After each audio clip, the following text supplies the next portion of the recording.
Hi friends, ಎಲ್ರಿಗೂ ನಮಸ್ಕಾರ. ಶಿಲ್ಪ Santosh YouTube ಚಾನಲ್ಗೆ ಎಲ್ರಿಗೂ ಆತ್ಮೀಯವಾದಂಥ ಸ್ವಾಗತ. ಫ್ರೆಂಡ್ಸ್, ಇವತ್ತಿನ ವಿಡಿಯೋದಲ್ಲಿ ತುಂಬಾ ಸಿಂಪಲ್ಲಾಗಿ ಇಡ್ಲಿಗೆ ಸಾಂಬಾರು ಯಾವ ರೀತಿ ಮಾಡೋದು ಅಂತ ತೋರಿಸ್ಕೊಡ್ತಾ ಇದ್ದೀನಿ. ನೀವು ಹೋಟೆಲ್ಗಳಲ್ಲಿ ತಿಂದಿರ್ತಿರಲ್ಲ, ಅದೇ ಟೇಸ್ಟ್ ಇರುತ್ತೆ, ಅದಕ್ಕಿಂತ ರುಚಿಯಾಗಿರುತ್ತೆ ಫ್ರೆಂಡ್ಸ್ ಈ ಮನೇಲಿ ಮಾಡ್ಕೊಳ್ಳೋ ಅಂಥ ಇಡ್ಲಿ ಸಾಂಬಾರು.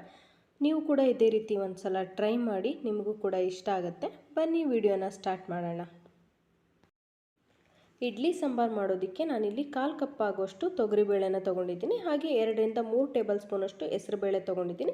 ಸ್ವಲ್ಪ ಹುಣಸೆ ಹಣ್ಣನ್ನು ನೆನೆಸಿಟ್ಕೊಂಡಿದ್ದೀನಿ ಹುಣಸೆ ರಸಕ್ಕೋಸ್ಕರ. ಹಾಗೆ ಸ್ವಲ್ಪ ಕೊಬ್ಬರಿ ತೊಗೊಂಡಿದ್ದೀನಿ. ಒಂದು ಮೀಡಿಯಮ್ ಸೈಜ್ ಈರುಳ್ಳಿನ ಚಿಕ್ಕದಾಗಿ ಕಟ್ ಮಾಡಿ ಇಟ್ಕೊಂಡಿದ್ದೀನಿ. ಸ್ವಲ್ಪ ಕರಿಬೇವು ತೊಗೊಂಡಿದ್ದೀನಿ. ಮತ್ತು ನಾನಿಲ್ಲಿ ಹುರಿದು ಹಾಕ್ಕೊಳ್ಳೋದಕ್ಕೆ, ಮಿಕ್ಸಿ ಮಾಡ್ಕೊಳ್ಳೋದಕ್ಕೆ ಅಂತ ನಾನಿಲ್ಲಿ ಮತ್ತೆ ಒಂದು ಮೀಡಿಯಮ್ ಸೈಜ್ ಈರುಳ್ಳಿನ ಉದ್ದುದ್ದ ಹೆಚ್ಚಿಟ್ಕೊಂಡಿದ್ದೀನಿ. ಸ್ವಲ್ಪ ಕೊತ್ತಂಬರಿ ತೊಗೊಂಡಿದ್ದೀನಿ. ಹಾಗೆ 2 ಮೀಡಿಯಮ್ ಸೈಜು ಟೊಮೊಟೊನ ಹೆಚ್ಚಿಟ್ಕೊಂಡಿದ್ದೀನಿ. ಇಷ್ಟು ಇಂಗ್ರೀಡಿಯೆಂಟ್ಸ್ ಬೇಕಾಗುತ್ತೆ. ಆನಂತರ ನಾವು ಸ್ವಲ್ಪ ಮಸಾಲೆ ಐಟಮ್ ಕೂಡ ಸೇರಿಸ್ಕೊಳ್ತೀವಿ. ಮುಂದೆ ಹೋಗ್ತಾ ಹೋಗ್ತಾ ಹೇಳ್ತೀನಿ ಏನು ಮಾಡಬೇಕು ಅಂತ.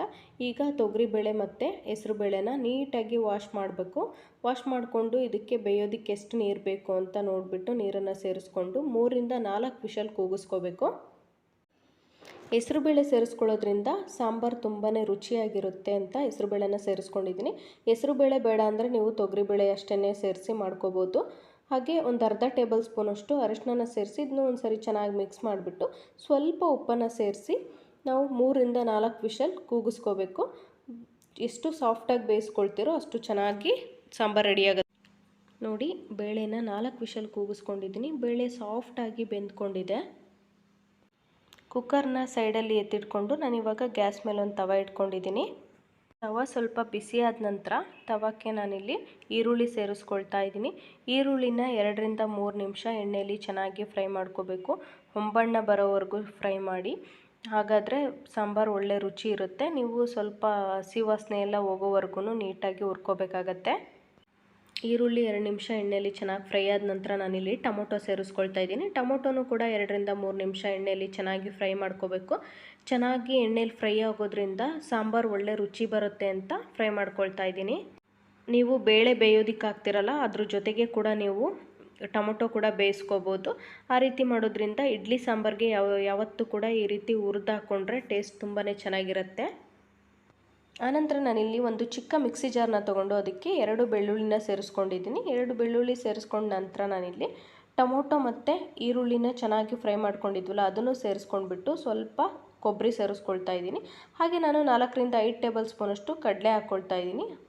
ಇದನ್ನು ಹಾಗೆ 2 ಟೇಬಲ್ ಸ್ಪೂನಷ್ಟು ಖಾರದ ಪುಡಿ, ಖಾರದ ಪುಡಿ ಹಾಕ್ಕೊಳ್ತಾ ಇದ್ದೀನಿ. ಹಾಗೆ 2 ಟೇಬಲ್ ಸ್ಪೂನಷ್ಟು ಸಾಂಬಾರು ಪೌಡ್ರ್ ಸೇರಿಸ್ಕೊಳ್ತಾ ಇದ್ದೀನಿ. ನಿಮ್ಮ ಮನೇಲಿ ನೀವು ಯಾವ್ದು ಯೂಸ್ ಮಾಡ್ತೀರೋ ಅದನ್ನೇ ಸೇರಿಸ್ಕೋಬೋದು. ಹಾಗೆ ರುಚಿಗೆ ಎಷ್ಟು ಬೇಕು ಅಂತ ಉಪ್ಪನ್ನು ಸೇರಿಸ್ಕೊಂಡ್ಬಿಟ್ಟು ಒಂದ್ಸಲಿ ಚೆನ್ನಾಗಿ ಗ್ರೈಂಡ್ ಮಾಡ್ಕೋಬೇಕು. ಸ್ವಲ್ಪ ಗ್ರೈಂಡ್ ಆಗಿದೆ. ಇವಾಗ ನಾನು ಸ್ವಲ್ಪ ನೀರನ್ನು ಸೇರಿಸ್ಬಿಟ್ಟು ಮತ್ತೆ ಸಾಫ್ಟಾಗಿ ಗ್ರೈಂಡ್ ಮಾಡ್ಕೊಳ್ತಾ ಇದ್ದೀನಿ. ನೋಡಿ, ಸಾಫ್ಟಾಗಿ ಗ್ರೈಂಡ್ ಆಗಿದೆ. ಇವಾಗ ನಾನು ಮಿಕ್ಸಿ ಮಾಡಿದ್ನ ಸೈಡಿಗೆ ಎತ್ತಿಟ್ಕೊಂಡ್ಬಿಟ್ಟು ಬೇಳೆ ಬೇಯಿಸಿಟ್ಕೊಂಡಿದ್ನಲ್ಲ ಆ ಕುಕ್ಕರ್ನ ತೊಗೊಂಡು ಬೇಳೆನ ಸಾಫ್ಟಾಗಿ ಸ್ಮ್ಯಾಶ್ ಮಾಡ್ಕೋಬೇಕು.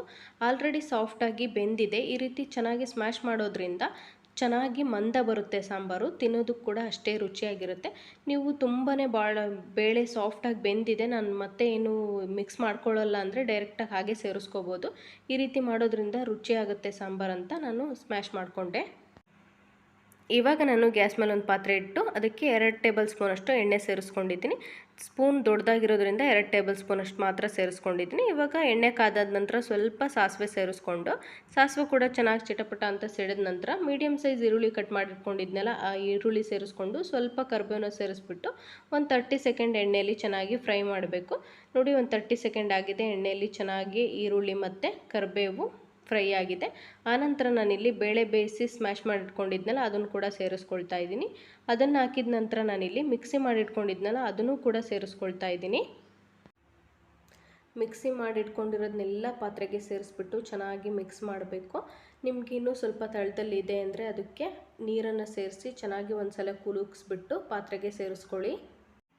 ಉಪ್ಪು ಖಾರ ಎಲ್ಲ ಕರೆಕ್ಟಾಗಿದೆಯಾ ಅಂತ ಒಂದ್ಸಲ ಚೆಕ್ ಮಾಡಿಬಿಟ್ಟು ಉಪ್ಪು ಖಾರ ಏನಾದರೂ ಕಡಿಮೆ ಆಗಿದ್ದರೆ ನಿಮಗೆ ರುಚಿಗೆ ಎಷ್ಟು ಬೇಕೋ ಅಷ್ಟು ಸೇರಿಸ್ಕೋಬೋದು. ಹಾಗೆ ನಾನಿಲ್ಲಿ 1.5 ಗ್ಲಾಸಷ್ಟು ನೀರನ್ನು ಸೇರಿಸ್ಕೊಳ್ತಾ ಇದ್ದೀನಿ. ನಿಮಗೆ ಸಾಂಬಾರು ತುಂಬ ಮಂದವಾಗಿರಬೇಕು ಅಂದರೆ ನೀರು ಕಡಿಮೆ ಹಾಕ್ಕೊಳ್ಳಿ. ಸ್ವಲ್ಪ ತೆಳುವಾಗಿದ್ರೂ ನಡೆಯುತ್ತೆ ಅಂದರೆ ನೀರನ್ನು ಜಾಸ್ತಿ ಹಾಕ್ಕೊಳ್ಳಿ. ಹಾಗೆ ನಾನಿಲ್ಲಿ ಹುಣಸೆ ರಸ ನೆನೆಸಿಟ್ಕೊಂಡಿದ್ನಲ್ಲ ಆ ಹುಣಸೆ ರಸ ಸೇರಿಸ್ಕೊಳ್ತಾ ಇದ್ದೀನಿ. ಹಾಗೆ ಸ್ವಲ್ಪ ಬೆಲ್ಲನ ಸೇರಿಸ್ಕೊಳ್ತಾ ಇದ್ದೀನಿ, ಟೇಸ್ಟ್ ಚೆನ್ನಾಗಿರುತ್ತೆ ಅಂತ. ನೀವು ಬೆಲ್ಲ ಬೇಡ ಅಂದರೆ ಸ್ಕಿಪ್ ಮಾಡ್ಬೋದು. ಹಾಗೆ 2 ಟೇಬಲ್ ಸ್ಪೂನಷ್ಟು ಗುರೆಳ್ಳು ಪೌಡರ್ನ ಸೇರಿಸ್ಕೊಂಡ್ಬಿಟ್ಟು ಚೆನ್ನಾಗಿ ಒಂದು ಸಲ ಮಿಕ್ಸ್ ಮಾಡ್ಕೋಬೇಕು. ಚೆನ್ನಾಗಿ ಮಿಕ್ಸ್ ಮಾಡಿಬಿಟ್ಟು 2 ರಿಂದ 3 ನಿಮಿಷ ಕುದಿಸ್ಕೊಂಡ್ರೆ ಇಡ್ಲಿ ಸಾಂಬಾರ್ ರೆಡಿ ಆಗುತ್ತೆ. ಇದಾಗಿತ್ತು ಇವತ್ತಿನ ವಿಡಿಯೋ. Thanks for watching.